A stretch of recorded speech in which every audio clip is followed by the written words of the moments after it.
अस्सलाम वालेकुम नाज़रीन, उम्मीद है कि आप सब खैरियत से होंगे।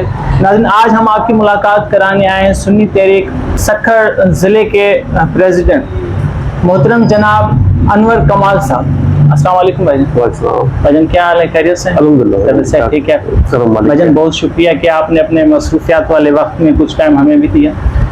भाईजान, आपसे जो मुलाकात है, जो गुफ्तगू है, उसका मकसद सक्खर के सियासी हालात हैं, सियासी मामलात हैं और जो दूसरे वाक़यात आजकल हो रहे हैं उसके ऊपर, और आपकी जो पार्टी है उसके मंशूर के बारे में कुछ बातचीत करनी थी।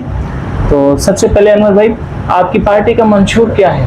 अस्सलाम वालेकुम भाई, पहले तो शुक्रिया अदा करता हूँ कि आपने ये इंटरव्यू रखा और आपने मुझे अपनी राय का इज़हार करने का एक मौका मिला।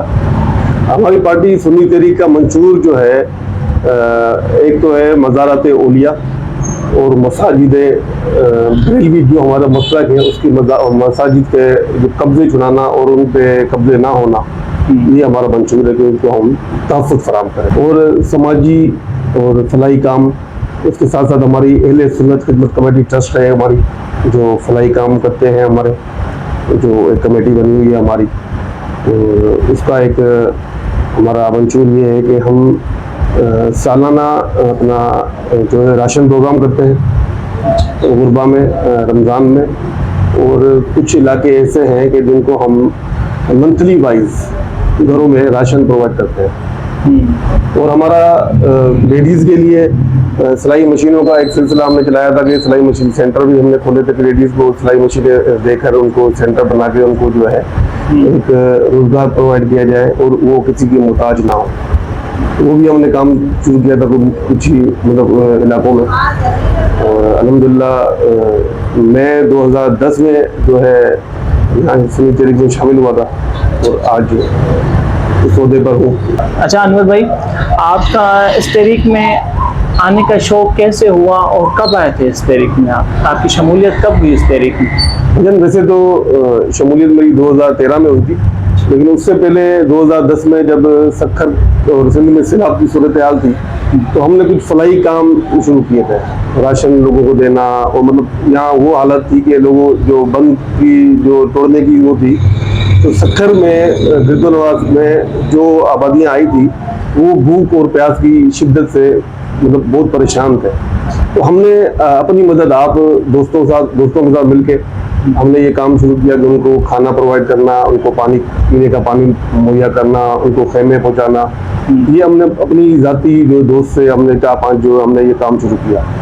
जब ये काम शुरू किया फलाई काम, तो मुझ में जो है ना ये जज्बा पैदा हुआ कि यार ये काम जो है ना कंटिन्यू रखा जाए।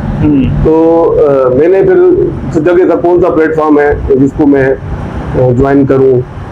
तो मुझे तो दोस्तों के साथ मुलाकात तो थी, हमारे मरकजी रहनुमा है महबूब सतो साहब, तो उन्होंने जो है मुझे एक प्रोग्राम में बुलाया। तो वहाँ पे उनका सालाना राशन का प्रोग्राम होता था रमज़ान में ना, लेडीज जेंट्स के लिए। मतलब हर उसमें कोई मतलब ये नहीं होता था कि भाई ये किस बिरादरी से है, कहाँ से है, किस इलाके से है, हमारा वोटर सपोर्टर है। बेलोस जो है हम वो उनकी खिदमत देखकर फिर मैंने सुन्नी तहरीक को ज्वाइन किया। तो इसलिए कि उनका प्लेटफॉर्म एक मुझे मिल जाएगा, मेरा जो जज्बा था काम करने का उनके साथ, तो मैं बोला मुझे प्लेटफॉर्म मिलेगा तो मैं ये काम कंटिन्यू उनके साथ मिलकर एक बेहतर अंदाज से कर सकते हैं हम। अच्छा अनवर भाई, आपने ये 2022 में जो बल्दियाती इंतखाबात हुए थे, आपकी तंजीम ने हिस्सा लिया था इंतखाबात में? जनाब 2022 में तो नहीं, हमने उससे पहले 2015 में जो बल्दियाती इलेक्शन हुए थे उसमें हमने भरपूर हिस्सा लिया था। और पूरी सिटी में हमने अपने पैनल जो है वो हर जगह खड़े किए थे, पूरे के पूरे पैनल, मतलब जो भी था नाज़िम कौंसलर जो भी था, हमने मुकम्मल एक पैनल खड़े किए थे। तो अल्हम्दुलिल्लाह बड़े बड़े जो बुर्ज थे सक्खर के, बड़ी बड़ी तंजीमें थी, तो उनको मतलब उनके सामने हम मतलब एक पहली बार इलेक्शन में हिस्सा लिया हमने। कोई सियासी उससे पहले कोई हमारा तजुर्बा नहीं था। तो अल्हम्दुलिल्लाह सेकंड पोजीशन सुन्नी तहरीक की जो आई थी, हमारी एक छोटी तंजीम होने की उसमें, और हमने जो है अल्हम्दुलिल्लाह सेकंड पोजीशन हासिल की थी यहाँ पर सक्खर में। तो दोस्तों की मेहरबानियाँ हैं उन्होंने, क्योंकि देखिए ना ये इस टाइम पर मुकाबला होता है सिर्फ बड़ी बड़ी सियासी जमातों में, छोटी जमातों को लोग इसलिए वोट देते हैं कि ये जो है ये हमारे लोकल लोग हैं, ये हमारी सपोर्ट करेंगे। हमारे छोटे छोटे मसाइल होते हैं। इलाकों के क्या मसाइल होते हैं? इलाकों के नालियों का मसला होता है, इलाकों का पानी का मसला होता है, इलाके का बिजली का मसला होता है, कोई सफाई सुथराई का मसला होता है। ये जो है ये लोकल बंदे ही उसको देख सकते हैं। जो बड़े लोग इलेक्शन लड़ते हैं वो तो जाके या तो कराची बैठ जाते हैं या जाके इस्लामाबाद बैठ जाते हैं। तो उनकी जो नाजिम का इलेक्शन अगर बड़ी पार्टी का बंदा लड़ता है तो उसकी आम बंदे की अप्रोच वहां तक भी नहीं होती कि उसके घर पे जाके कोई हिम्मत करके उसको गुंडा बजा के किसी नाजिम से जाके ये सवाल कर ले कि आपने हमारे घर में पानी नहीं आ रहा साफ।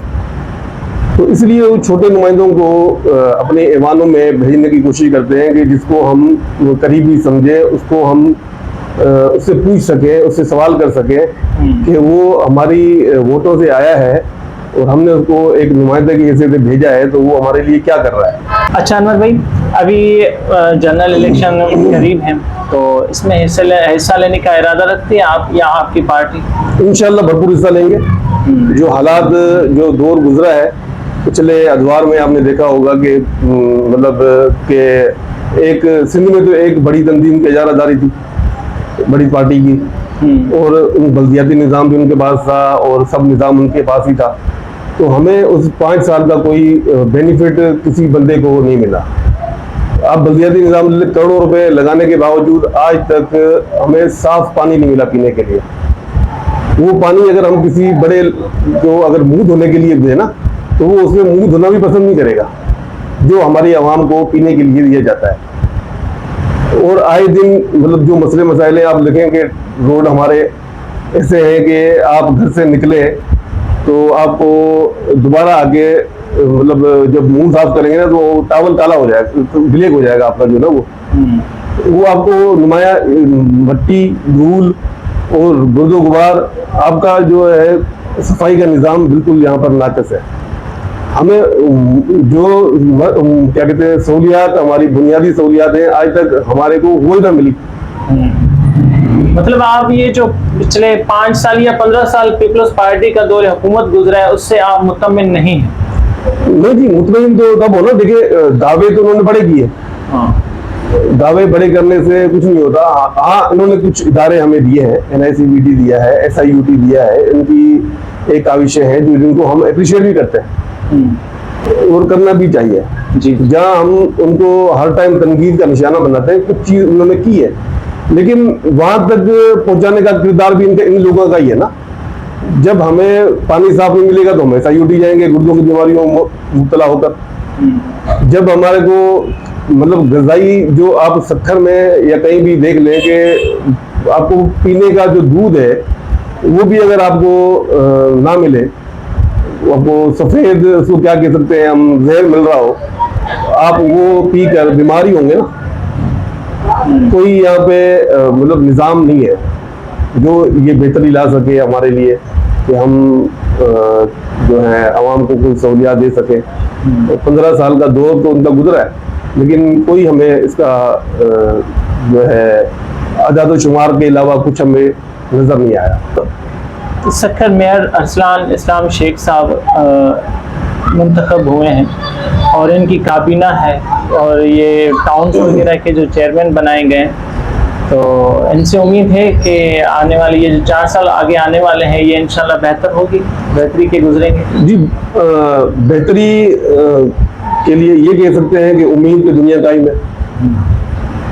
पिछला दौर इनका जो गुजरा है उसमें तो इन्होंने हो सकता है जो काम ना करा है वो इस दफा ये उसमें बेहतरी ला सके, जो ये काम पिछली दौर में ना कर सके, जो इन्होंने मतलब अपना एक आवाम में मकबूलियत हासिल ना कर सके, वो हो सकता है इस दफा हम भी उम्मीद करते हैं कि इंशाल्लाह ये अपने वो जो है गलतियां दोबारा नहीं दोहराएंगे और बेहतरी की तरफ जाएंगे। आवाम भी उनके साथ थी, इस दफा भी उनको मतलब मुंतखब किया गया कि चले इस दफा फिर सही, तो उनको अब वो पुरानी गलतियां पुरानी वो चीज़ें भुलाकर और पुरानी वो चीज़ें जो है दोबारा ना दोहराई जाए और बेहतरी की तरफ जाया जाए। शहर को खूबसूरत बनाने के लिए और शहर को साफ सुथरा बनाने के लिए इनको अमली कदम के लिए एक हमेशा ये कहते हैं हमने मेगा प्रोजेक्ट बनवाया हमने आज तक वो मेगा को महंगा प्रोजेक्ट ही देखा है, मेगा नहीं देखा। पिछले दौर में इन्होंने निशासिक बनाई जिसका कोई हमें फायदा नहीं हुआ। इन्होंने जो भी पावर क्या कहते हैं अपना वाटर फिल्टर लगाए, कोई भी फाल नहीं है, आज तक पीने का पानी नहीं मिल सका। इन्होंने दरिया के बीच में एक लाइन बिछाई कि हमें जो है गर्मियों में जब दरिया खुश्क होता है तो आवाम को वहां से पानी दिया जाएगा। वो करोड़ों रुपए दरिया में डूब गए। अब उनको वो पुराने मंसूबे जो है कुछ जिद्दत के साथ लाने होंगे, कोई इम्प्रूवमेंट लानी होगी तो जाके बेहतरी होगी इंशाल्लाह। हम सपोर्ट करेंगे, आवाम उनके साथ सपोर्ट करेगी इंशाल्लाह। शानवर भाई, आप अपने चाहने वालों को या आपकी जो यहाँ पे बरादरी रहती है वो या आपके इलाके वाले हैं या आपके जो वर्कर्स हैं, आपकी तंजीम से जो वाबस्ता लोग हैं, जो सरबरान हैं, उनके लिए कोई मैसेज देना चाहेंगे? मुझे सबसे पहले तो मैं अपने कायद मोहतरम बिलाल सलीम कादरी साहब को शुक्रिया अदा करता हूँ। उन्होंने मुझे इस अहल समझा कि उन्होंने मुझे सदारत सखर की सौंपी, जो मुझे एक नायल शख्स को यहाँ पे एक जिम्मेदारी दी। और मैसेज ये है कि हम मोहब्बत, अमन और अपने अंदर बहुत बर्दाश्त, जो आजकल हमारे अंदर बर्दाश्त खत्म हो गई है, कि हम मतलब दोस्त बनकर भाइयों की तरह एक रहें, ताकि ये माहौल जो है आजकल का जो एक गमगीन और एक ऐसी सूरत हाल हो गई है कि हम गुर्बत की वजह से किसी का ख्याल नहीं रख पाते। पड़ोस में एक दूसरे का ख्याल रखना, कि हम एक वक्त का खाना पका रहे हैं तो पड़ोसी का भी उस पर ज़्यादा हक है। ये थे मोहतरम जनाब नूर कमाल साहब, जो इंसानियत की खिदमत का बड़ा जज्बा रखते हैं और बड़े साफ दिल के, और अपने इलाके के साथ, अपनी तंजीम के साथ भी बहुत मुखलिस हैं। तो अल्लाह पाक से दुआ है कि अल्लाह पाक इनको मज़ीद तरक्कियाँ अता फरमाए। इसके साथ अपने भाई नज़र मोहम्मद को दीजिए इजाज़त। अल्लाह हाफिज़।